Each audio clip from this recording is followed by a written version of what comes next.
and I think we all agree with you that more money for Main Street is needed. Maybe not in spite of the money to all of these companies or whatever that make up the economy as well.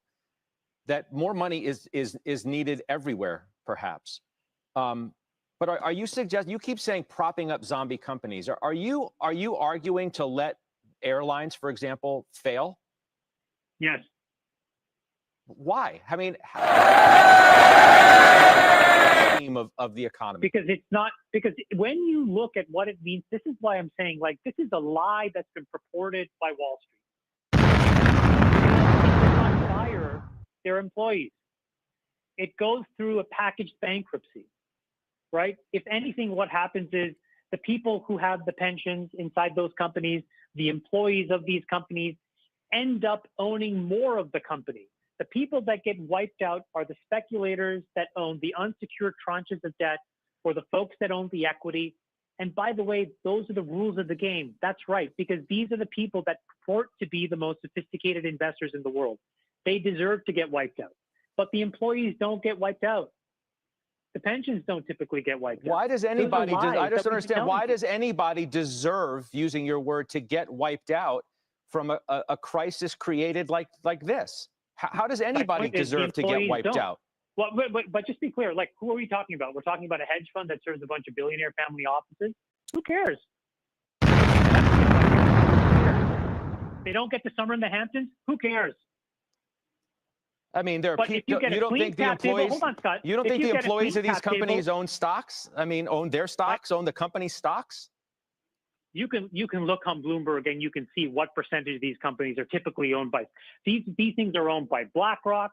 These things are owned by these huge, amorphous organizations. Ultimately, downstream, and the employee owns a few $100s or a few $1,000s of shares. I just don't understand. This is like a natural disaster. And why does anybody deserve to get wiped out?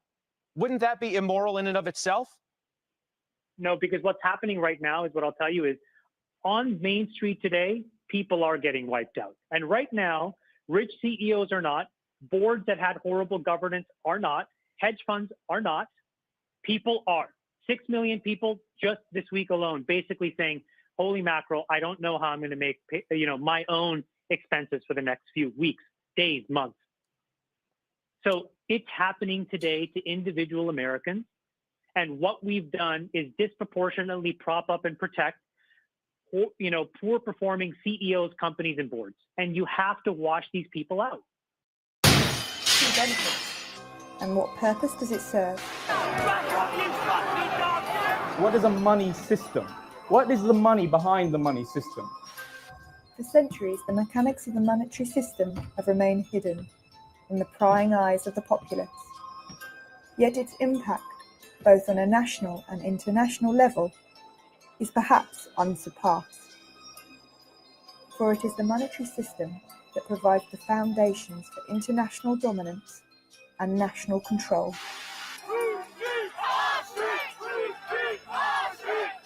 Today, as these very foundations are being shaken by crises, the need for open and honest dialogue on the future of the monetary system has never been greater. This economic crisis is like a cancer. If you just wait and wait thinking this is going to go away, just like a cancer, it's going to grow and it's going to be too late. What I would say to everybody is get prepared. This is not a time right now to wishful thinking the government is going to sort things out. The governments don't rule the world. Goldman Sachs rules the world. We're on the verge of a perfect storm. In opposition lie corrupt and entrenched interests that lurk in the corridors of power, for whom there are no reasons to relinquish privileges they feel are justly deserved. Has he got a reform plan for the NHS? No. Has he got a police reform plan? Has he got a plan to cut the deficit? Order! Miss Order! Order! Do you trust the government?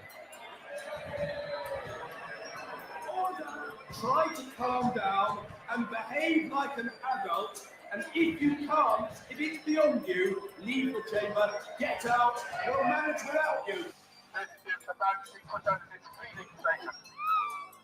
There's no coincidence that boom and bust started to become a real cyclical issue around about the 1700s when William Paterson founded the Bank of England.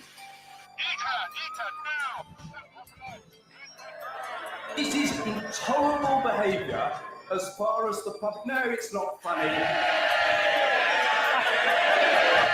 Only in your mind is it funny. It's not funny at all. It's disgraceful.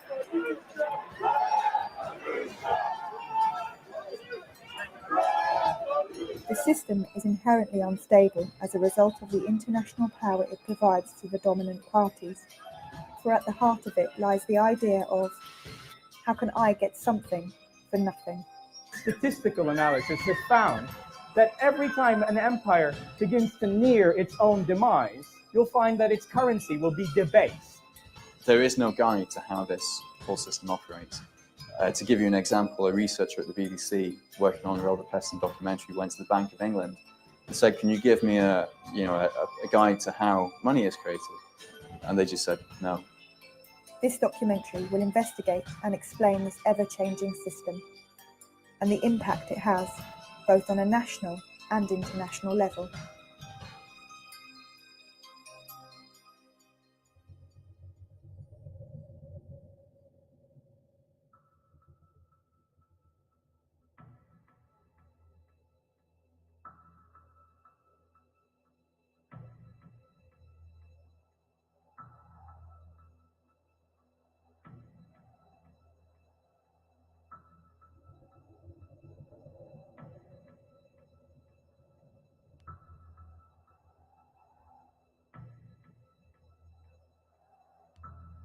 In 2010, the total UK money supply stood at £2.15 trillion. 2.6% of this total was physical cash, £53.5 billion.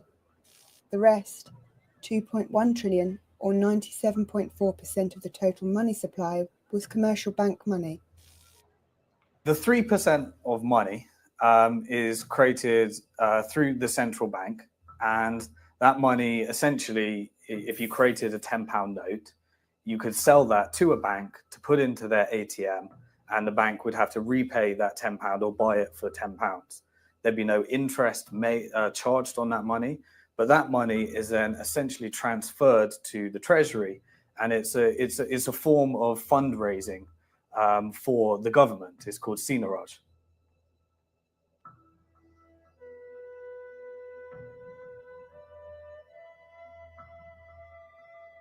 When the Bank of England creates a £10 note, it costed about 3 or 4 pence to actually print that note, and it sells it to the high street banks at face value, so at £10.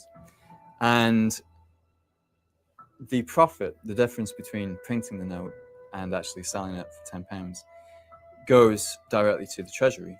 So in effect, all the profit that we get on creating physical money, banknotes, goes to the Treasury, and it reduces how much taxes we have to pay.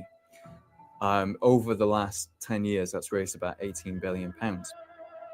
In 1948, notes and coins constituted 17% of the total money supply. This was one contributing factor in the government's ability to finance post-war reconstruction. This included the establishment of the NHS. In only 60 years, notes and coins have shrunk to less than 3%.